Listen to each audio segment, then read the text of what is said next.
Hi friends, I sure welcome you all in my YouTube channel Grammar Waves. कैसे हैं सभी आप सभी लोग? उम्मीद करता हूँ सारे अच्छे होंगे। इसी के साथ हम लोग आज क्लास डिस्कस करेंगे अपनी interchange of complex sentence to simple sentence. हमारा एक चैप्टर चला था ट्रांसफॉर्मेशन का, उसमें हमने जो है interchange of simple to complex कर लिया था। उसके बाद हम लोगों ने क्या किया था, कॉम्प्लेक्स टू सिंपल में 3 टाइप्स हम लोग करते थे, उसी में अब 3 टाइप को हटाना है। जैसे नाउन क्लास को हटाना हमारा कंप्लीट हो गया, लास्ट लेक्चर में हमने अपडेट कर दिया था। ठीक है, उससे पहले क्लास जिससे पहले हम बता दें, मैंने पिछले भी क्लास में बताया था कि इस समय क्या है, जॉब वैकेंसीज काफ़ी भरमार में निकल रही हैं, तो आप जो है उसके लिए प्रिपेयर रहिए और मेरी तरफ से ऑल द बेस्ट है।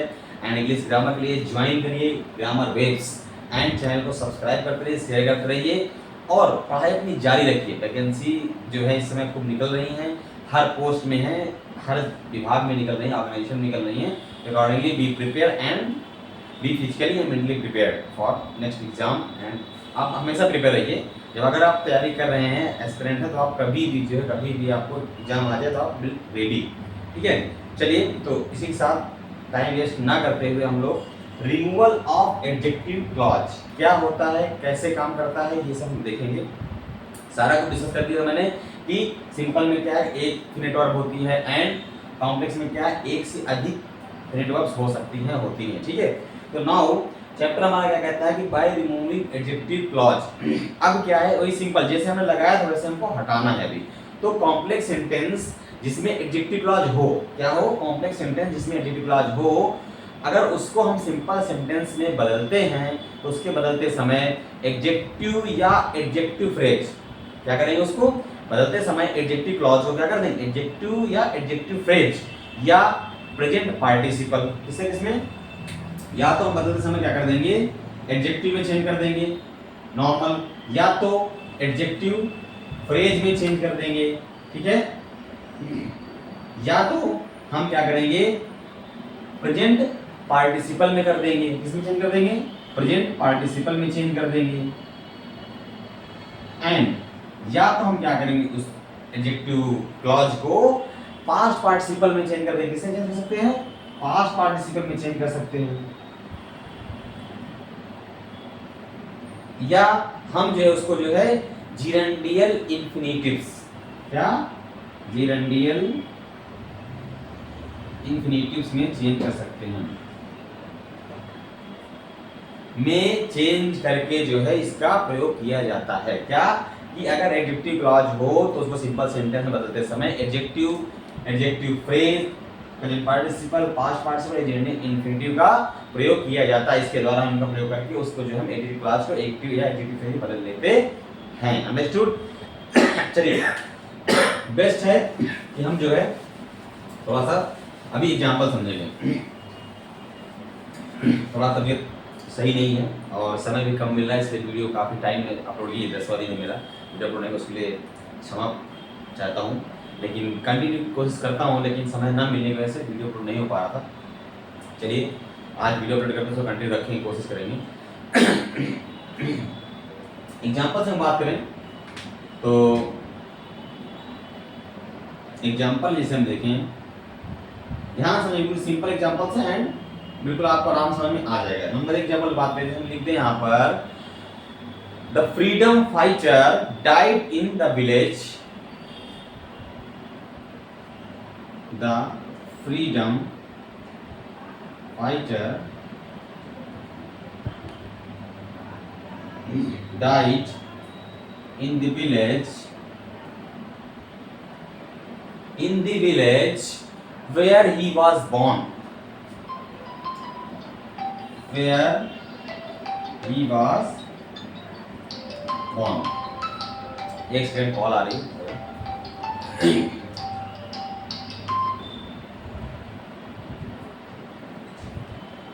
Sorry for disturbance. चलिए, the freedom fighter died in the village where he was born. Freedom fighter, स्वतंत्रता सेनानी क्या उस गांव में मरा, उसी गांव में मरा जिसमें वो पैदा हुआ था। अब इसमें बदलना है, किसमें, कॉम्प्लेक्स सेंटेंस है ये, और उसमें जो है कॉम्प्लेक्स कैसे है, देखिए ये कौन सा, ये जो है सबऑर्डिनेटिंग क्लॉज हमारा है, सबऑर्डिनेटिंग वर्ड लगा हुआ, क्लॉज लगा हुआ इसमें, ठीक है। तो यहाँ पर हम जिस कोऑर्डिनेटिंग कंजंक्शन इसमें लगा हुआ ऑलरेडी, तो हम इसको जो है अब बदलेंगे इसमें सिंपल में, कॉम्प्लेक्स से सिंपल में। तो क्या हो जाएगा, the freedom fighter died in his native. अब देखिए ये क्या है यहाँ पर, वेयर इज हुआ मतलब क्या है, जहां मतलब उसका क्या है कि जो जन्मभूमि थी वही मृत्यु बन गई, मरणभूमि बन गई। तो क्या है, नेटिव प्लेस। तो क्या हो जाएगा, the freedom fighter died in his native क्या है, प्लेस, या मतलब कि नेटिव विलेज, नेटिव प्लेस, वही बात हो गई, उसी गांव में बात अर्थ वही हुआ। तो हमें अर्थ बिना चेंज किए, मीनिंग बिना चेंज किए सेंटेंस को ट्रांसफॉर्म करते हैं, यही हमारा ट्रांसफॉर्मेशन। अंडरस्टूड। चलिए नंबर 2 एग्जांपल देखेंगे। क्या कहता है, जैसे हम कहते हैं the poet who wrote Saket, the poet who wrote Saket, ठीक है, was very religious minded, was very religious minded। अर्थ इसका क्या है कि कवि जिसने क्या है साकेत लिखा, बहुत ही धार्मिक जो है दिमाग का व्यक्ति था। तो क्या था, अब देखिए द पोएट हु रोट, अब ये हु हमें यही जो है कंडीशन में हटाना, ये क्या हमारा एडजेक्टिव क्लॉज, इसी को हमें जो है एडजेक्टिव फ्रेज या किसी बदलना है। तो क्या हो जाएगा, द ऑथर ऑफ साकेत, मतलब हु को हटाना है। तो क्या हो जाएगा, the author of Saket was, ये जेगा तो हम जो है रिलीजियस माइंडेड। सिंपल, हमने क्या किया, उसका मीनिंग निकाला एंड उसको चेंज कर दिया। बात हमारी वही है, और इसको हमने क्या किया, इसको हम हटा के एडजेक्टिव क्लॉज हटा के हमने क्या किया, उसको एडजेक्टिव एडजेक्टिव फ्रेज बदल के सिंपल सा बना दिया। अंडरस्टूड। इसी तरह नेक्स्ट एग्जांपल देखेंगे, नंबर 3 एग्जांपल देखेंगे। क्या कहता है, number 3 example, the boys who are hard working, the boys who was who are hard working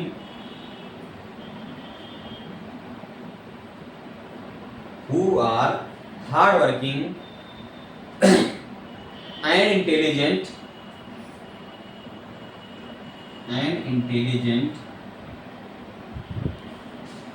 never fail। वो लड़के जो क्या है, हार्ड मतलब कड़ी मेहनत करने वाले और इंटेलिजेंट, वो कभी क्या फेल नहीं होते हैं। तब क्या हो जाएगा, द बॉयज हु आर, तो क्या है, hard working and intelligent boys, ये बना दीजिए, मैं इस तरह का मैं करा दी चुका हूं आपको, hard working and intelligent boys, कड़ी मेहनत करने वाले और इंटेलिजेंट लड़के कभी फेल नहीं होते। बात वही हो गई ना। तो बॉयज, अब क्या हो जाएगा, सिंपल सा आगे लगा देंगे हम, क्या, नेवर फेल। आगे वैसे ऐड कर दो सेंटेंस को, जो कहते हैं इसमें आप कोई पीएच नहीं करनी, सिंपल देखिए, बिल्कुल है आसान। 4th नंबर एग्जांपल देखेंगे। जितना एग्जांपल करेंगे उतना प्रैक्टिस करेंगे उतना आपको जो है इसमें आसानी होगी, इसलिए मैं ज़्यादा आपको एग्जांपल करा रहा हूँ। और भी इसके बाद क्या, एग्जांपल करने के बाद आप और भी एग्जांपल ढूंढिए एंड उनको प्रैक्टिस करिए। देन आफ्टर क्या कुछ प्रॉब्लम आती है कमेंट करिए, मुझसे कॉल करिए, मुझे no problem, that is no issue, any time you can call, ठीक है, फ्री। तो आप क्या है आराम से इसको थोड़ा सा ध्यान दीजिए, इसमें क्या आपको आसानी होगी। जैसे हम कहते हैं we do not know the reason, we do not know the reason, we do not know the reason why he was absent, why he was absent। हमें कारण मालूम नहीं था कि वो क्यों absent हुआ। तो क्या हो जाएगा इसका, we do not the reason of his absence, we do not know the reason। अब देखिए सबऑर्डिनेट ये यहां पर हटाना है एडजेक्टिव क्लॉज में, तो क्या है, वाई बड़ा रीजन ऑफ उसकी अनुपस्थिति का, हिज अब्सेंस। अब ये हमने क्या बना दिया इसको यहाँ पे नेगेटिव क्लास बना के हमने नेगेटिव फेस बना दिया, ठीक है। ये हमें यहाँ पर ध्यान देना कैसे बना, ठीक है। चलिए अगले एग्जाम्पल करते हैं, थोड़ा पढ़ के थोड़ा ऊपर से रफ कर देता हूँ मैं, आराम से देखिए।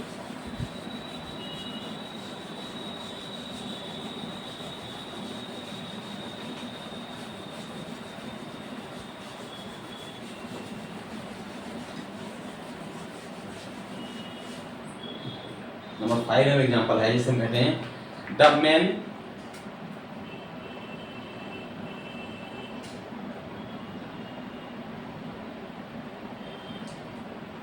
The men who are self-made,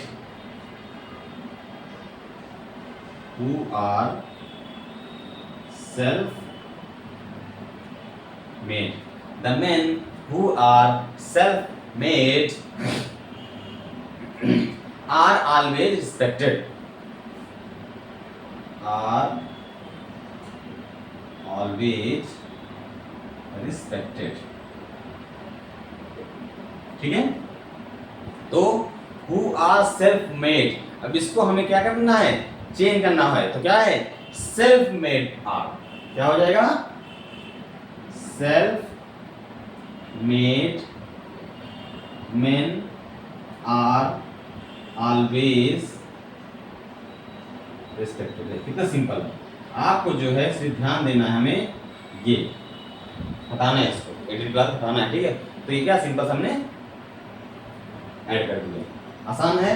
ऐसे ही नेक्स्ट एग्जांपल देखेंगे, बिल्कुल आसान, धीरे धीरे करें प्रैक्टिस आपका आसान। अरे ये तो ऐसे ऐसे आप खुद बता बना लेंगे, ठीक है। मेरे प्रैक्टिस करिए और देखते रहिए, बनाते रहिए। दे came upon a hut, they came upon a hut, they came upon a hut where a farmer lived, where a farmer lived, जहां एक किसान रहता था या रहा था, ठीक है। तो they came upon a farmer's hut, क्या है, किसान की, they came अपॉन ए, ये देखिए यहां पर वेयर, तो क्या हो जाएगा, एक किसान की फार्मर्स हट, झोपड़ी से, झोपड़ी के थ्रू आए हो, ठीक है। तो ये हमारा क्या है, यहाँ पर आपको वेयर हटाना था, अंडरस्टूड। ये 7 नंबर नेक्स्ट एग्जांपल कहता है, can you tell me the place, can you tell me the place, can you tell me the place where Mohan lives, where Mohan, जहां मोहन रहता है, ठीक है। अब देखिए जहां मतलब क्या, मुझे आप मोहन का एड्रेस बता, सही अर्थ हुआ ना इसका, क्या है, आप मुझे मोहन का एड्रेस बता सकते हो, तो क्या हो जाएगा, can you tell me the address of Mohan, यही हो जाएगा, या मोहन रेजिडेंस, यही तो होगा ना। देखिए कैन यू, सिंपल है, tell me, can you tell me Mohan's residence या मोहन्स एड्रेस, ठीक है, मोहन्स रेजिडेंस, घर का पता, ठीक है। ये हो क्वेश्चन मार्क, सिंपल है, अर्थ लगा के आपको सिंपल चेंज कर दे रहे हैं, ठीक है, कोई इसमें इशू नहीं है। ऐसे ही हम नेक्स्ट एग्जांपल कहते हैं, a man who is prudent, a man who is prudent, is always respected, is always respected। Same ऊपर वाला एग्जांपल है, क्या हो जाएगा, a prudent man is always respected, क्या हो जाएगा, a prudent man is always respected, a prudent, ये हटाना है, क्या हो जाएगा, a prudent man is always,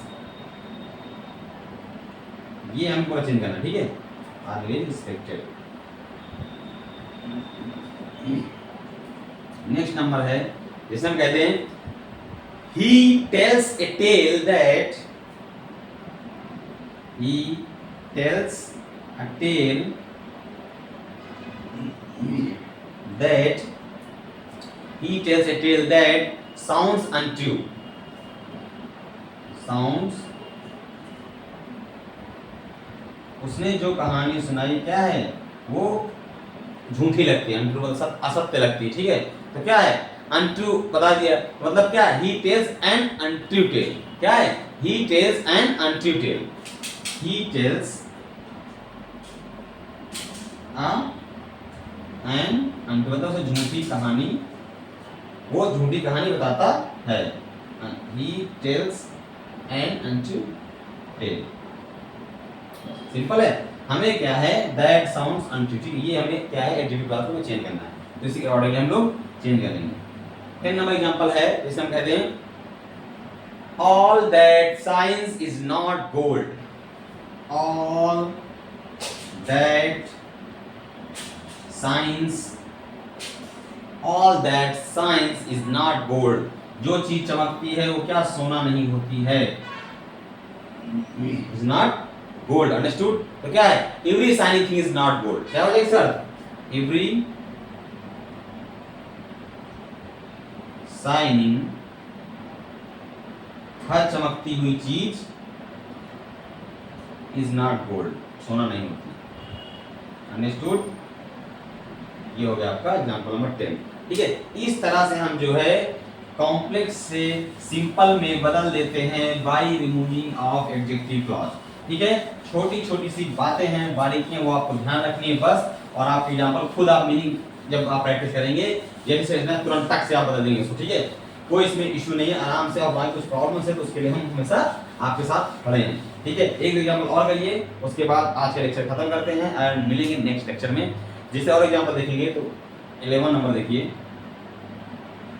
11 जैसे बात करते हैं, जैसे हम कहते हैं he had no money that, he had no money that, he had no money that he could give you, he could मतलब उसके पास नहीं था धन कि वो आपको दे सकता था, ठीक है। he had no money that he could give you, तो क्या हो जाएगा आपको देने के उसके पास मनी नहीं थी, that he could give you, तो क्या हो जाएगा he had no money, he had no money to give you, तुम्हें देने के लिए, अंडरस्टूड। ऐसे आपको सेंटेंस समझ में आ गया, कितना सिंपल है। Now next one is 12 number, इस एग्जांपल हम कहें जैसे हम कहते हैं a slate which is broken is not needed, a slate which is broken is not needed, क्या है वो स्लेट जो टूटी है वो क्या है उसकी जरूरत नहीं है, क्या इज नॉट नीडेड, तो क्या है ए broken slate is not needed, क्या हो जाएगा अ ब्रोकन स्लेट, टूटी हुई स्लेट की जरूरत नहीं है, इज नॉट नीडेड, अब हो सकता है उसकी क्या है खत्म। ऐसे ही नेक्स्ट एंड लास्ट एग्जांपल देखेंगे, ठीक है। बहुत एग्जांपल हो गए, 30 एग्जांपल बहुत होते हैं, तो एग्जांपल करते करते भी आप वही टॉपिक, ठीक है। तो अभी आप खुद से करिएगा एंड प्रैक्टिस मुझे बताइए। इस लास्ट एग्जांपल देखेंगे आई वंस सा ए मैन, मैंने एक बार एक आदमी को देखा, आई वंस सा ए मैन, मैंने एक बार एक आदमी को देखा, सा a man who was walking on A rope, who was walking on a rope, मतलब मैंने एक ऐसे आदमी को देखा, मैंने एक बार ऐसे आदमी को देखा जो कि क्या रस्सी पर चल रहा था, तो मैंने क्या किया मैं एक रस्सी पर चलते हुए आदमी को देखा, ये तो हुआ ना। तो आई वंस सा क्या हो जाएगा आई वंस सा क्या हो जाएगा a man walking on a rope, a man walking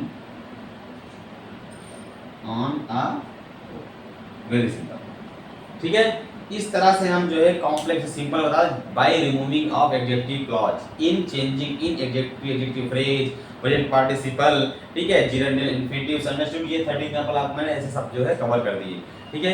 बने रहिए मेरे साथ और ऐसे ही थोड़ा सा चैनल को सब्सक्राइब शेयर करते रहिए, जिससे क्या थोड़ा सा प्रोत्साहन में बढ़ता रहे, ठीक है। और thanks for watching my video. मिलते हैं नेक्स्ट लेक्चर में। थैंक्स।